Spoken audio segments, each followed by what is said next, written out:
Welcome. In this video, I'll show you how to keep Messenger but delete Facebook. Alright, it's pretty easy to do.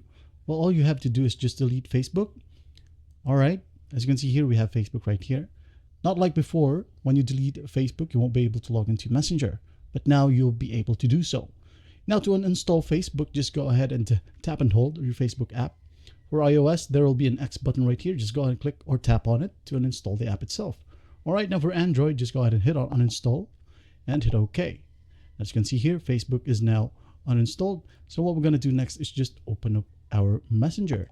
Alright, and as you can see here, nothing has changed. Alright, you can still use your Facebook as it is.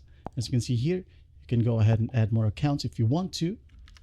And going back, here are your chats. Alright, if ever it requires you to log in, just go ahead and log in. Use your phone or email. Alright, and that's basically how you do it. Well, I hope this video helps, and I'll see you in the next one.